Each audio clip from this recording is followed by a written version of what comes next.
for a talk with the finance doctor. The gentleman that I'm bringing before you all has over 25 years of experience. He has a PhD in finance and economics. So he is definitely the person that you want to hear from. This is why I'm excited about the movement.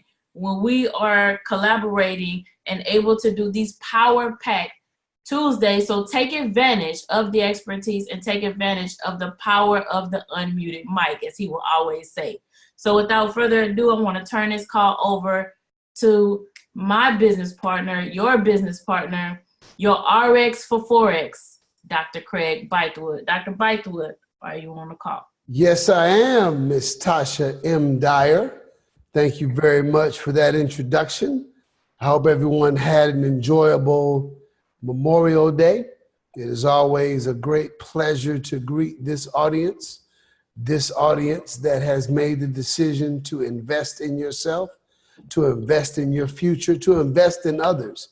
So welcome to a talk with the finance doctor. So let me begin by asking if anyone has any questions, comments, or testimonies. I've found it very interesting in my 25 years of teaching that there's a certain pattern that you and I follow in terms of the way in which we ask questions. And it's a very ego-based, almost an insecure-based way of asking questions. And understand that I only feel comfortable saying this because I do the same thing. We have this pattern where we ask questions and then we justify the need to ask the question at the same time. And when I first discovered this was as a young teacher in my 20s, where someone would ask a question and then I would answer the question. And then after I would answer the question, then the person would begin to tell me why they had the question in the first place. And as I began to realize that everyone did it, that I even did it at conferences a couple of times, I began to recognize that one of the things that I could do to add value to the collective consciousness was to let everyone know that if you really think about it, if we already knew the answer to all the questions, then we wouldn't be in the whatever state we're in or whatever form we're in to ask a question. So what I feel we should do is we should ask questions with a swag, not a swag of knowing the answer, but a swag of knowing that whatever question we ask, it's appropriate. And think about the fact that Ms. Dyer began by quoting the power of the unmuted mic, but that's the reason why I have to even say that. Because we oftentimes question ourselves about whether or not we should ask the question, or we question ourselves about whether or not it is a question that everyone needs. I've spoken in this call many times about the collective consciousness and how we all are one mind. Universe. Una means one, unicycle, and verse means song. So there's one song, there's one mind, there's one energy. We are all connected. So knowing that and understanding that 9 times out of 10, when you ask a question, somebody else has the same exact question. They just did not respect the power of the unmuted mic. And what is making me talk about this right now is the gentleman that asked the, in my opinion, very appropriate question. But he prefaced it with, I know this question is simplistic, but. There's so many times when you and I go through a process without properly understanding the infrastructure.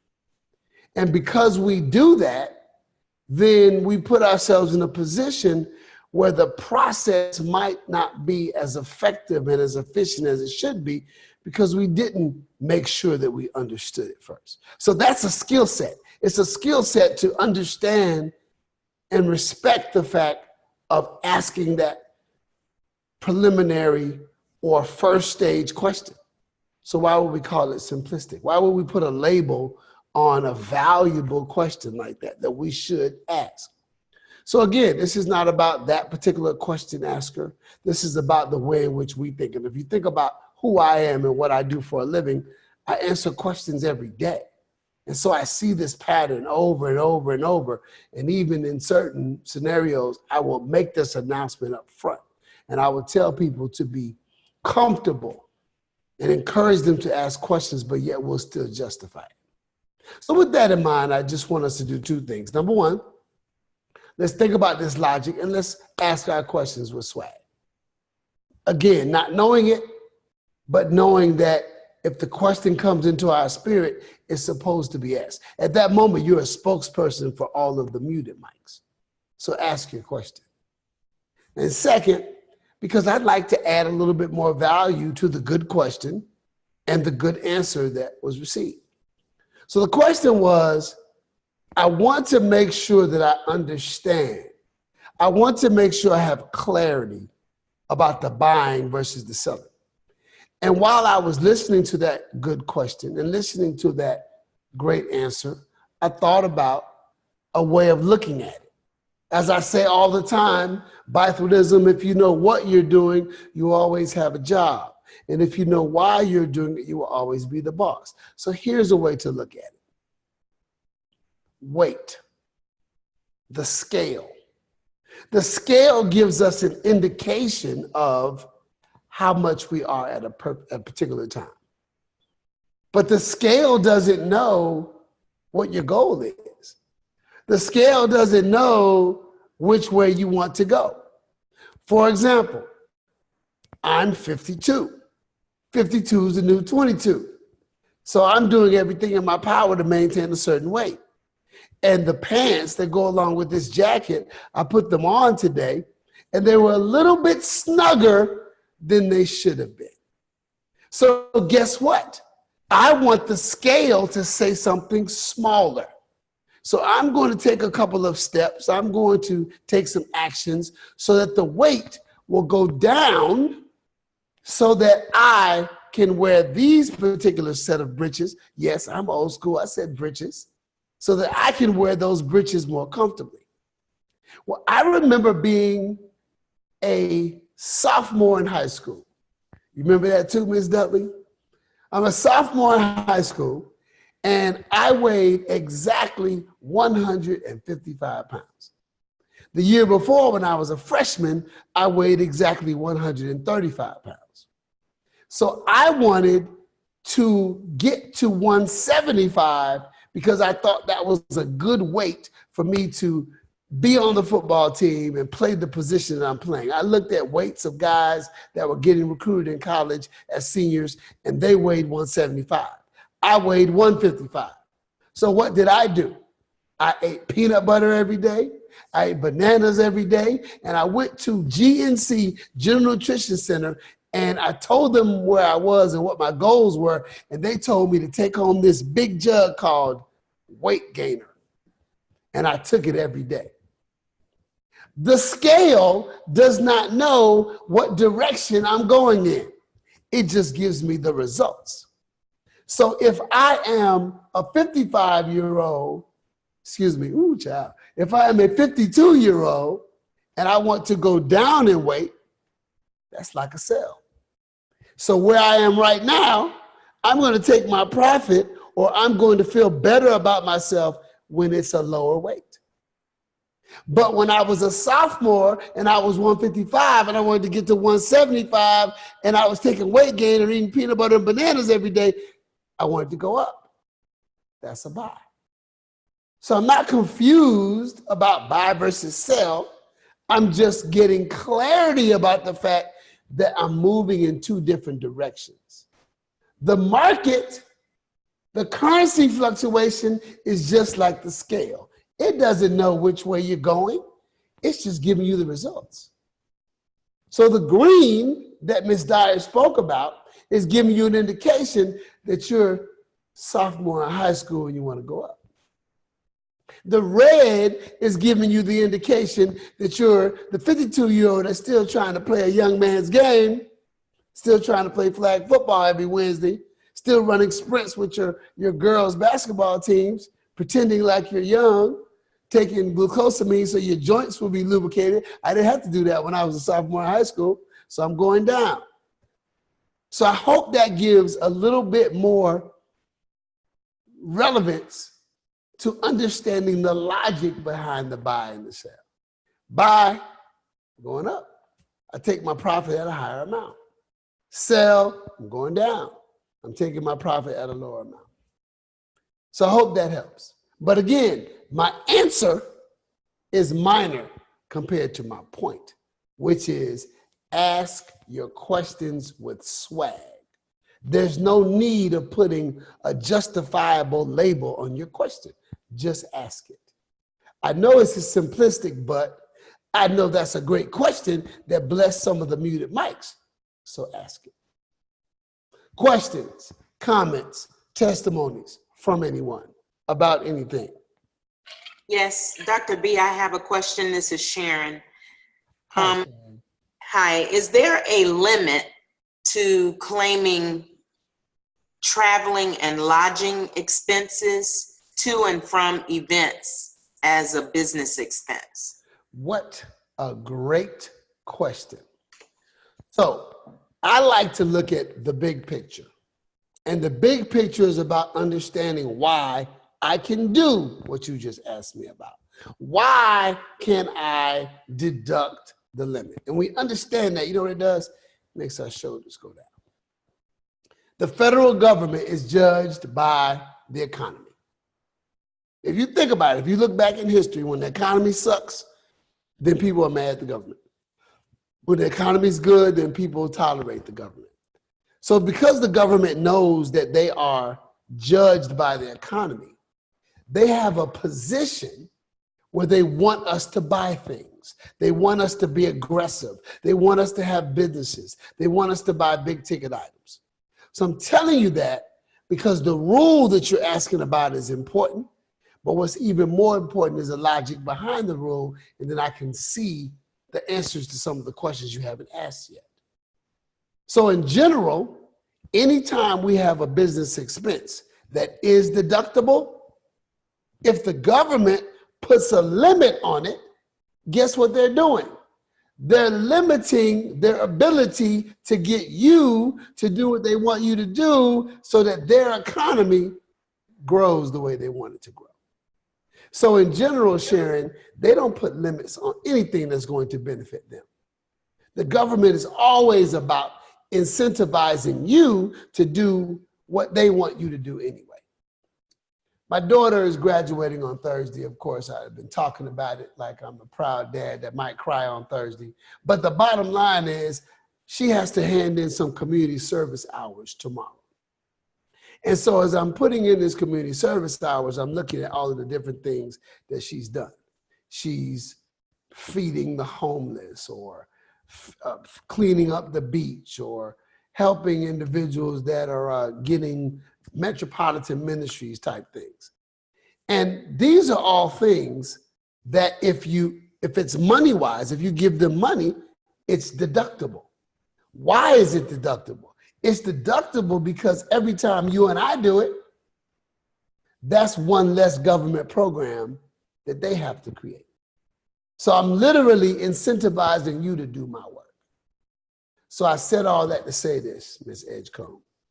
No, there's no limit to what you can deduct other than the amount of your taxable income. So for example, if you have simplified example on purpose, if you have taxable income of $20, you're not going to be able to deduct $30 because it's higher than the income that you can shield.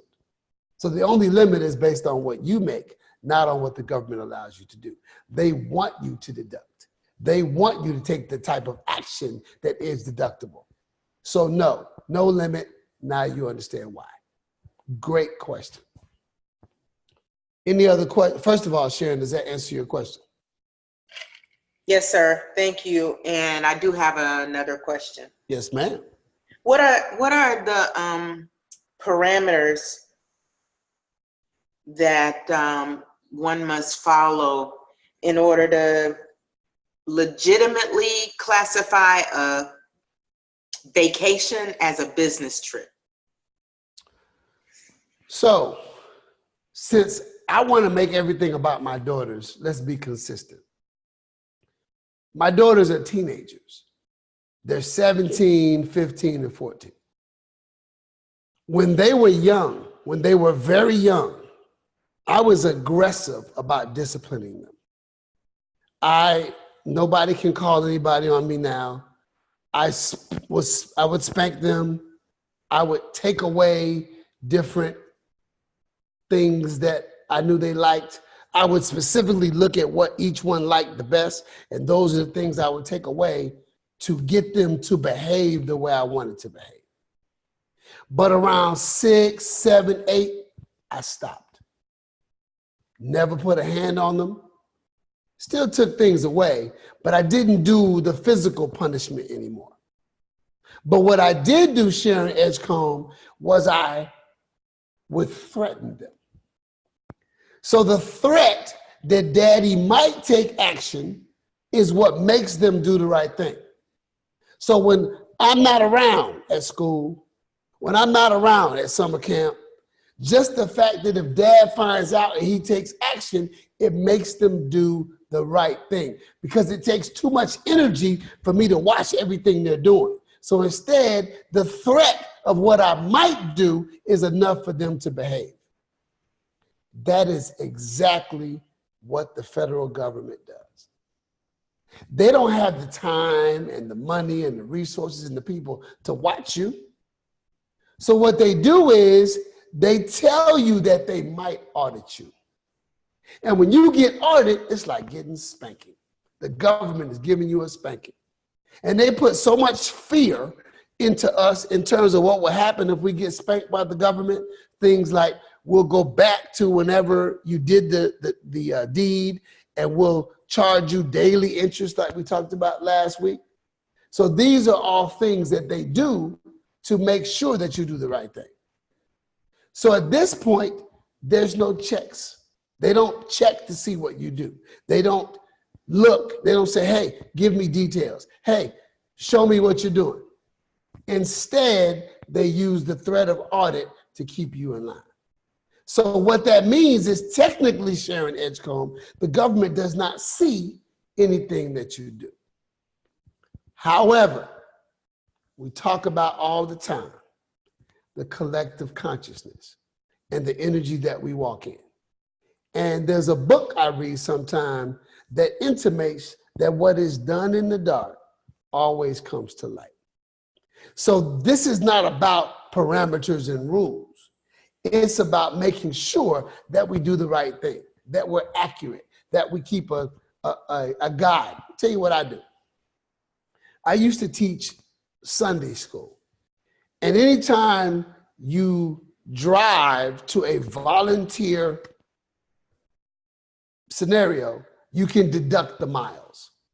So what I would do is keep a notebook. And every Sunday, I would take the 21 miles from my house to my church times 2, and I would deduct that amount. And I would keep it in a notebook.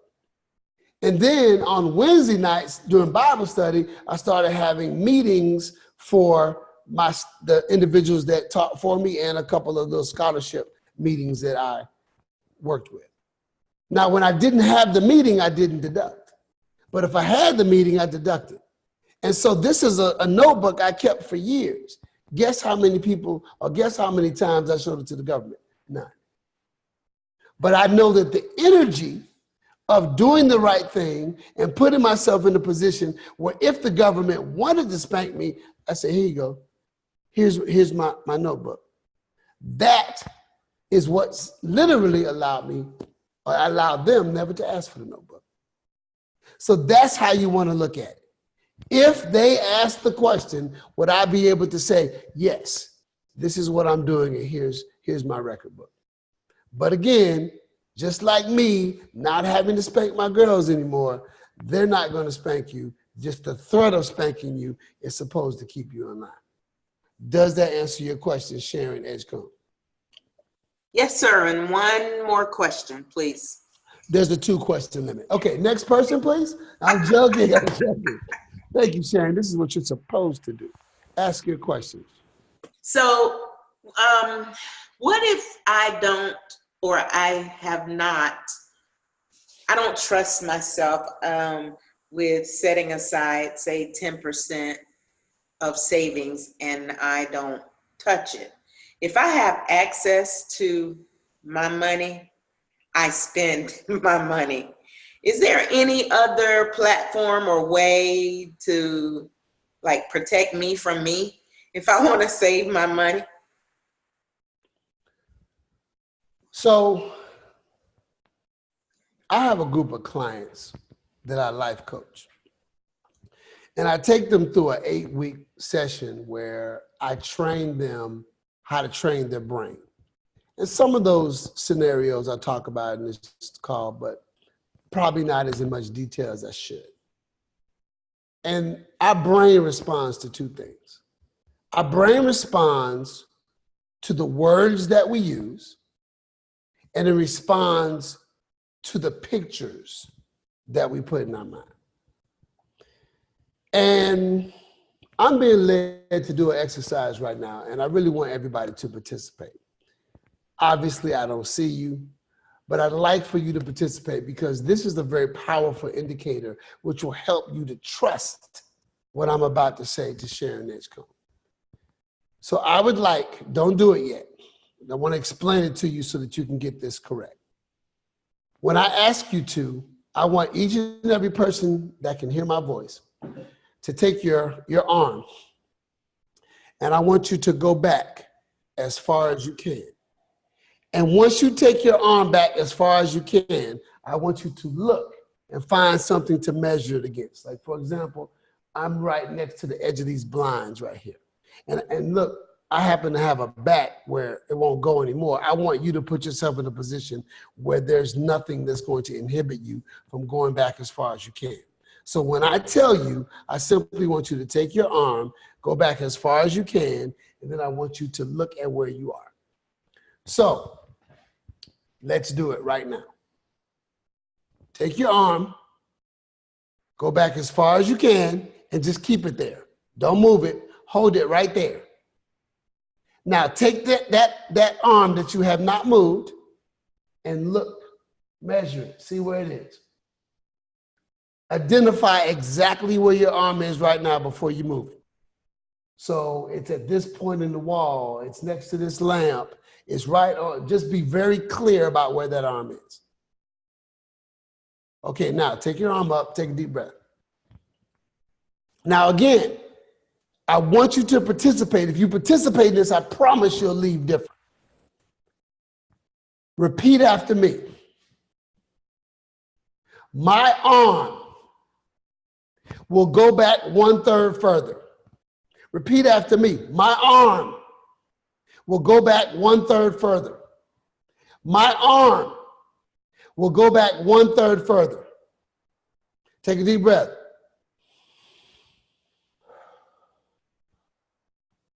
Now take your arm backwards. Why am I smiling? I'm smiling because I know that your brain is more powerful than you think it is. And I know that those of you who did it, your arm just went back further than you thought it could when you said, I'm going back as far as I can.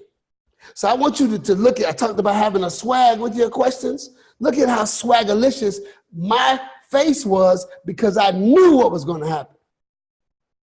So Sharon, I want to answer your question, but I love you too much to act like that's the point. The answer to your question is not the point. The point, Sharon Edgecombe, is that you have already decided what's going to happen because you said, I don't trust myself. So your brain is going to listen to that and it's going to provide you with activity that is non-trustable. My answers are relevant. What's relevant is I just taught you that your body will do what you tell it to do. That your experience, that your situation, that your processes, that your decisions will do what you tell them to do. And you just told your brain, don't trust her. Don't trust her. Nah, player, she's not to be trusted. So just like your arm went back further than it did, and just like I knew without question that it would, you've got to do the same thing.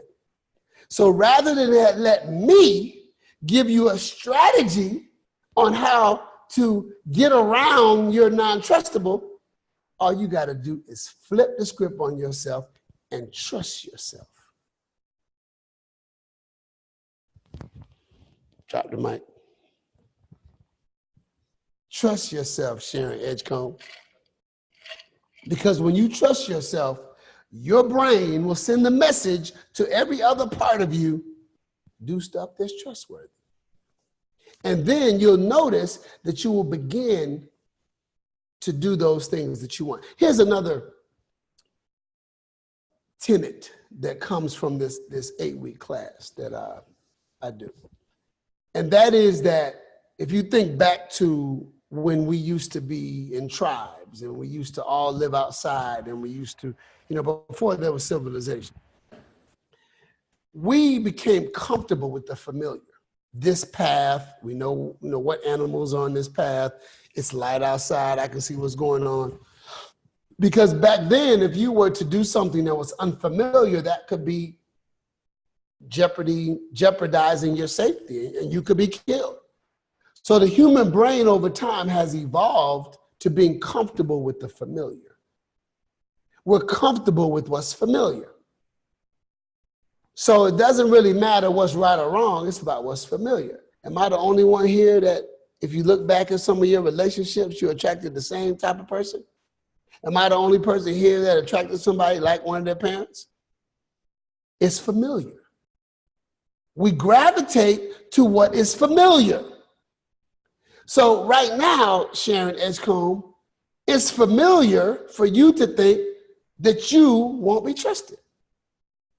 So what you have to do sometimes with this brain that we've already proved that we run the show, we already proved that our words control what the brain does. You have to start flipping the script on yourself and making the familiar unfamiliar and making the unfamiliar familiar. I remember I would never eat vegetables. I would say things like, I hate vegetables. So because I put the label, I hate vegetables on myself, guess what? I hated vegetables and didn't eat them. Well, I took a class called, I don't remember the name of the class, but the class was basically on how to learn how to have a human diet. The same, how when you're watching the Animal Planet and they talk about the bear's diet or the lion's diet, where the human has a diet that's based on, who they are. And one of the things that they said was that humans normally would eat 100 different plants. We would only eat fruit in season. We'd only eat nuts so we could climb to the top of the tree. But we ate vegetables all the time. So I realized that I was consuming a diet that didn't match what humans do. So eating vegetables was unfamiliar to me because that's what I told myself. So the class decided, or the person leading the class made a suggestion that you make a vegetable drink. You put it in a blender and you put spinach and kale and some other type of celery and whatever vegetable you want. And when you first started doing it, you would put fruit in it. You put apples in it so it would taste good. So I used to do that. I used to put the apples in it. Then one day I said, let me do it without the apples. I did it without the apples. It was terrible. Third day, it's okay. Fifth day, it was starting to become bearable. Now, like yesterday, I'm at a basketball tournament and I ate a whole bunch of popcorn. I didn't have a way to make my vegetable drink. My body felt funny. I actually crave it now. So my point to you, because I drink a vegetable drink every single day, and if I don't get it, my body wants it. So if you tell yourself tomorrow, Sharon Edgecombe, that you trust yourself, your brain's not going to believe that because it's unfamiliar. But that 5th day, that 9th day, that 28th day, next year this time, you won't even have to ask that great question because your brain will start to get familiar with it. And it'll crave you trusting yourself and doing things to continue to show yourself that you trust it. Sharon Edgecombe, does that answer your question? Got to add that to your affirmations. I feel you. Yes, sir. Thank you. You're very welcome. So the human brain will do exactly what it thinks you want. And we have the power to tell our body what to do. And it will do it. And if there's somebody on this call right now that's sick, you can use what we just did to heal yourself. Because once we get sick, you know what we do? We keep talking about being sick. We keep talking about the ailments. We keep talking about the symptoms. We go to the doctor, talks about the symptoms anymore, and talks about all the things that can go wrong, and all the medicine you take for the symptoms. When I just showed you that your body will do what the H-E double hockey sticks you tell it to do. So the next time you're feeling sick, tell your body to be well. There's actually a therapy that's called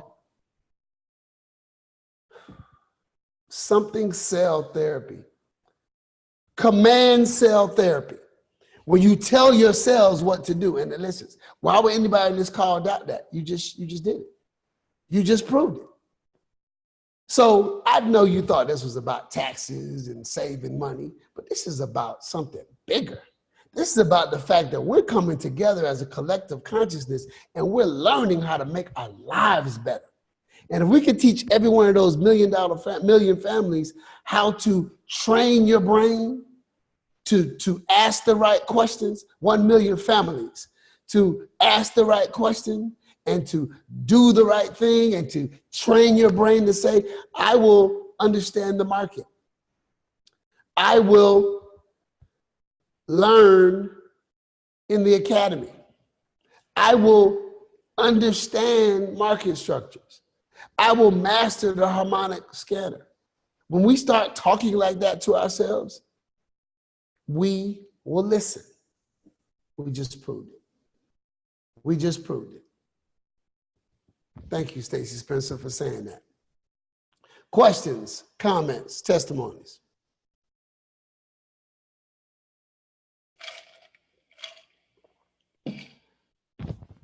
Okay, let me remind everyone that Thursday, there will be no Talk with the Finance Doctor. I'm actually on a plane at 7:30, but I look forward to getting back with you guys on Tuesday. This has become familiar to me. So when I don't do a Talk with the Finance Doctor, I feel some type of way. So that's a good thing. So one of the things we want to do looking forward is find out, or think about those things that you do that are familiar, that you should make unfamiliar. And think about those things that you do that you want to do that are unfamiliar. Make them familiar. How do I make them familiar? Just like I did with the vegetable drink. Just drink it. Just like Sharon's going to do with her trust. She's going to start telling herself, I trust you. I trust you, Sharon. And then her brain and her experiences will follow suit. Thank you very much for your attention. I will now turn this call back over to our host and or hostess. Wow. This call was phenomenal. And we really have to apply that. And I see it in the chat, affirmations. I am an expert trader. Say that daily. I am an expert trader. I am a master trader. And watch what happens. It works. I'm telling you, it works. Thank you so very much, Dr. Bythewood. And this is how we are impacting 1 million families. This is how it's getting done. This is why it's so important for us to have these power-packed days, because not only do we do the education, not only are we here to add to what you do in the IML Academy, this is to add to. This is a study hall, but we do that and this. Now you know why you're doing what you're doing. So this is why I'm so excited as well, because on June the 15th, we will be in Orlando, Florida. The BYOB Expo, Be Your Own Bank Expo in Orlando, Florida. I am so excited. So excited for what is happening. And then the 20th of July, You want to make sure you are already registered. You want to make sure you do not miss this investment into yourself. If you want to launch, you want to go to the next level, you want to make that happen, you want to make sure that you are at the Leadership and Development Conference. This is where you want to be. This training is for you because we're talking about 1 million families. This is how it gets done. And do not forget that every Tuesday, at this Tuesday coming at 7:30, we have our BYOB VIP call, 1 million families. If you see how this is changing your life and you see how impactful and how powerful this is and how these calls and you accepting the challenge to be your own bank is doing what it's doing for you, you definitely want to share and you want to invite out to that 1 million family VIP call. Do not forget about our mental fast. We are in the month of May, and I know for a fact because of what it's done for me, I'm taking this into June. So that's what I'm doing. Now, the mental fast has been phenomenal. We are leveraging, we are launching, and we're taking this to the next level. Financially educated, financially empowered, financially impacted, 1 million families, be your own bank, accept the challenge, think like a bank, act like a bank, and become your own bank. And with that being said, I got somebody else with me. Yes, continue on the mental fast. So with that being said, ladies and gentlemen, I'm excited. Dr. Bythewood, congratulations. You enjoy this moment, enjoy it, and share it with your daughter. And it's a wonderful, wonderful feeling. So just congratulations to you. We will see you all here Thursday for our BYOB Tools training. We are going to